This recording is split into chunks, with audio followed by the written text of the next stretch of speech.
But here's the problem with AI. It doesn't have the experience in business. It aggregates information and experiences from other possible human beings in the world. And what will help you is this, and this.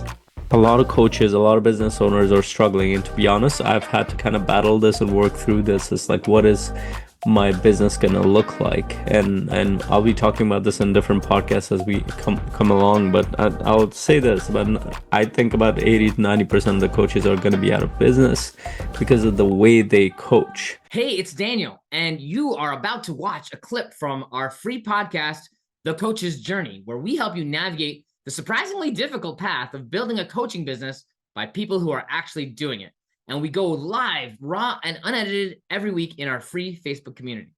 Welcome, coaches, to the Coach's Journey podcast. My name is Faisal Insan. I usually have my co-host, Daniel Fernandez, but he's off serving as a coach. He's traveling today, so I'll be hosting this podcast today with you. And our topic today is on resilience.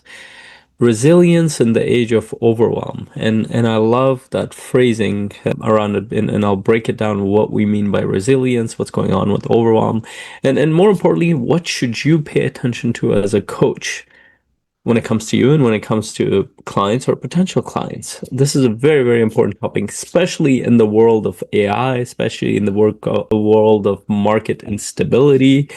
We are in a very unique market situation since the past few years, which means that there are lots of pivots required naturally because we are just in that pattern of market conditions.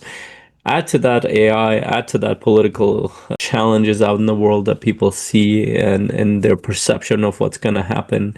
And naturally, that creates a lot of hesitation, that creates a lot of fear as to where people put their money, attention, what they should do with themselves. And that's positive and negative for coaches. But I want to start with ourselves because we know we have a phrase as coaches, we are client zero.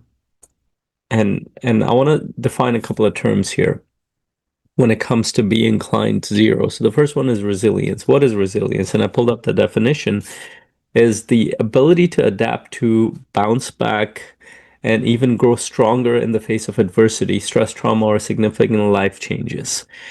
Now, coaches are fairly aware of this because most coaches came to become coaches because they dealt with a difficult life circumstance. For example, I dealt with a lot of addiction, alcohol, drugs, all kinds of things early on, and I realized that a lot of the root challenges around that was traumas that I had gone through, but also not knowing how to direct my mind.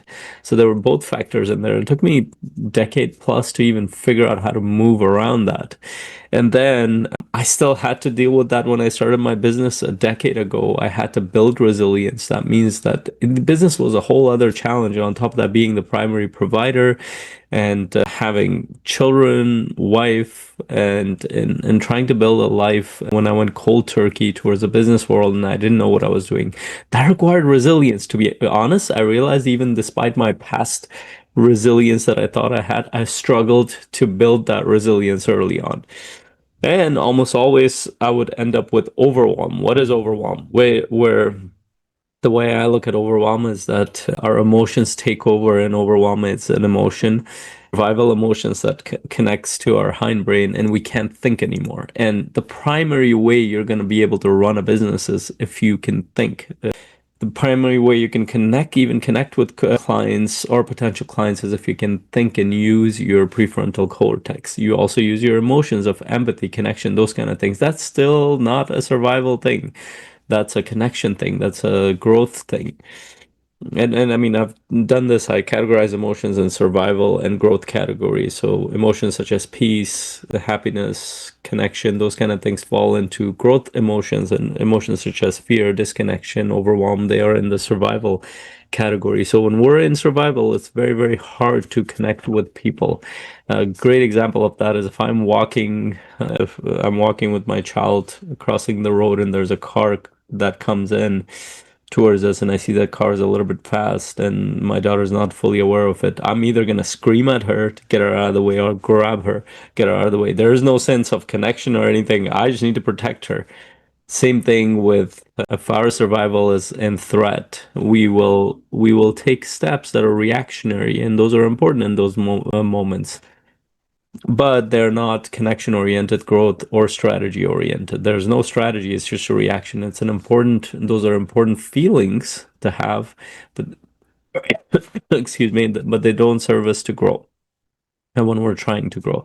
So let's talk about resilience and overwhelm. Not now that we have defined them, how does it show up for coaches, and why did I call it the age of overwhelm? Well, we've been in the information age for a while now. Now we are in the age of AI, making sense of that information, and we're in the age of AI.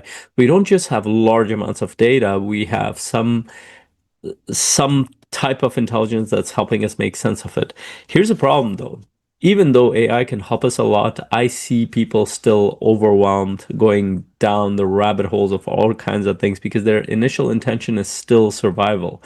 Because here's what they're doing. They're like their underlying thinking is that AI is going to take over my business or my life. I better learn how to use it. I don't know how I'm going to use it. Then they start going into it. They create all sorts of rabbit holes, but they're not really effectively even using it because the initial underlying intention is actually fear. There's a survival that's happening.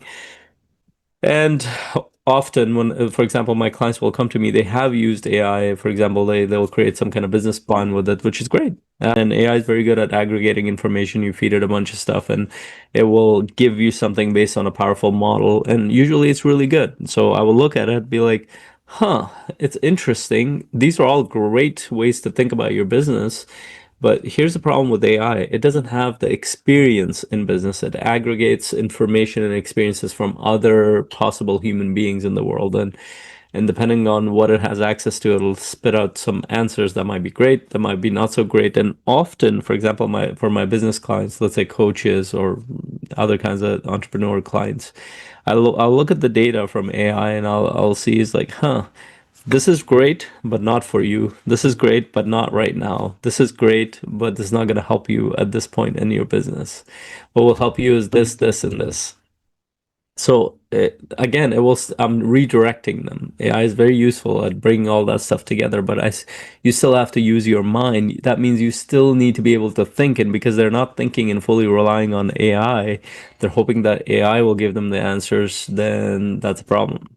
AI will give you whatever you give it input around. You need to be good at the input. And if you're not good at that, it's not going to give you the thing that you need. And now your perception is also clouded by your overwhelm and fear and so many things. So, just some examples of yes, we can use AI, but we can also get overwhelmed. It's also very easy to get kind of rabbit hole and get addicted to so many things within AI. I've been using it a lot too, and I have to kind of pause sometimes and say, like, I don't need to spend all of my day on this thing. I have other responsibilities as fun as it can be. I've had to step back. So, what does that mean for coaches? Since we are client zero, we need to become aware of how we're testing this new technology and how it's showing up for us. And I look at AI, it can be a tool to grow yourself because you have access to information from all corners of the world, from history, from sciences to all kinds of things that you can kind of use it to teach yourself something about the world and yourself. I think that part is very useful. But the problem is that it cannot come at the expense of your growth. It cannot be information download just for the sake of information download. And how does that connect to resilience? Now, we're like I said in the beginning, we're in an interesting market condition.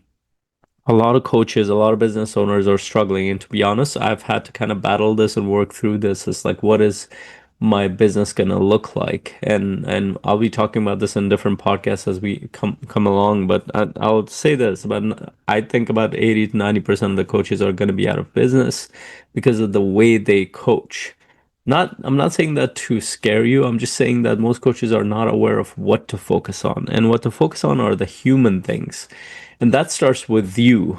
Do you have the resilience to pivot, bounce back from the stress, from the adversity that this new change is bringing, and from your past trauma and all kinds of other things that are stopping you from moving forward? Which means that Adversity doesn't show just because you're telling a story. That means it shows in your behavior. Your behavior is that despite the challenges, I'm able to take action and move forward. Despite how I feel, I'm able to take action and move forward. I know coaches don't define it as that. They think that, oh, just sitting there reading a book and processing all the emotions in it, that's adversity. No, that's not what adversity is. Adversity is that you can move forward despite how you're feeling, despite what's going on. That doesn't mean you shouldn't process and do all that stuff, but you're able to bounce back and move forward. If you don't have that, you're going to struggle to help your clients who are going to be dealing with a lot of overwhelm when it comes to the world of AI, a lot of overwhelm when it comes to the world of AI. Lots of people are going to be losing their jobs. Lots of people are going to struggle with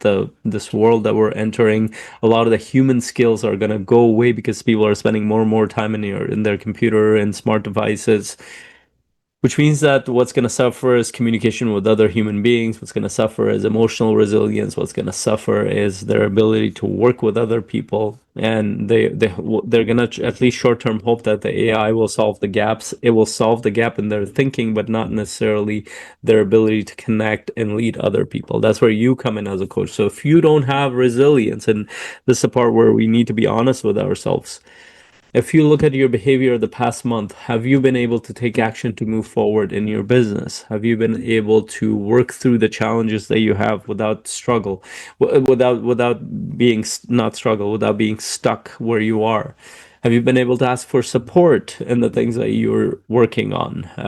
Have you just been stuck for months or years at a time and you're saying that, well, you know what, once I figure out this course or that trauma or whatever, then I'm going to move forward? That sounds like you have no resilience whatsoever. And I'm being a little bit harsh here, or direct, however it sounds like to you, so you can kind of, it shocks you into kind of looking at this. And the first part of honesty is being honest with ourselves. If you're not taking action, moving forward, you're stuck somewhere, you're not asking for support, you don't have resilience, and you don't even have the intelligence to move forward. For example, I've been stuck trying to write this book, and I'm already considering, I think I'm going to make up my mind this week to join this program because I've struggled to write it. Like, you know what? I need to get support at this point. So that's what resilience looks like, is that if you're stuck, you're aware of, you can get yourself out. If you can't get yourself out, you have the intelligence to seek support. That's the first piece of it. If you're not doing that, and then you're going to potential clients saying you need the support, but I'm not getting it myself, there's an inherent hypocrisy in there that you think you can hide, but you cannot hide that. It will show up in your energy, and clients will pick up on that. And on top of that, you won't even be able to help them because you don't have the internal experience to be able to help them. That's what makes you different from an AI, that you have the defining experience. You have experientially walked through this rather than reading the concepts in a book, which does not work without your experience. You can give some surface advice there, or even explore based on your coaching model, but you have not, if you have not at least tackled the problem in your personal life, then you're not going to be able to help people. That's just the bottom line of it. And so what my encouragement would be is to kind of look within and be honest and say, do I have resilience now? Not based on some old story that you've been telling yourself that you got over addiction or something else 10 years ago or 15 years ago. I have that too. But how are you working through this now? Because in this context, that resilience might not be as applicable as you think, or it's not helping you as much. So how resilient have you been? How much have you been able to bounce back despite how you feel, the adversities, the challenges, the trauma that you might have? Have you been able to take action, move forward consistently? If you have, that means you have some level of resilience. If you're just stuck and you're not even asking for support, you not only don't have resilience, you don't even have the wisdom to ask for help. And that's the first step of being a coach. And then the second one is, you can't even help other people if you haven't at least tackled this and worked through this. This is why I said about 80% of the coaches or 90% of the coaches are going to be done because they don't have the experience, and AI doesn't have the experience either, but it has a lot more information. It can aggregate a lot more than you. You will not be as useful if you're an accountability or accountability kind of coach, or a coach that asks questions like, oh, what's the next step, and what are you going to do with this next time, and you just kind of are winging it. That's not going to work. Even if you have a great model, whatever that looks like, it's the model is not going to help you if you don't have the experience behind it. That's just words on a paper that you're just going to repeat to somebody, and I can guarantee you AI can do a better job of that. So I hope this was helpful. I know I'm being direct, but this is how I kind of look at it myself. I've had to kind of question this in myself and realize. And one of my clients asked this question in business is like, well, let's say the coaching business doesn't work, then what's your backup plan? I'm like, I have no backup plan. This is the thing that I care about, and I'm going to make it happen. I'm going to work through it, even with all the developments that are happening. If it fails, it fails. That's a different story, but I'm going to do my best to move forward because this truly matters to me. And I'm going to move through the uncertainty, the challenges, because I have resilience. I've worked through a lot of things, and this is just another thing. Is it going to be hard? Of course, it's going to be hard. It's going to be challenging. It's going to be difficult. It's going to be heart wrenching at times. But in the end, I'm becoming the person, the leader that I need to be to serve people at a higher level. And I hope this kind of inspires you and pushes you and gives you some tough love to work through this yourself. And I want to hear your thoughts. Maybe there's something I'm missing. Maybe I'm sharing it in the wrong way. I'd love to hear your perspective on this. Share that below with me. How you think of resilience and overwhelm, and how do you work through it? And do you agree? Do you disagree with what I said? Please share below, and please share this with another coach if you hear it on our podcast.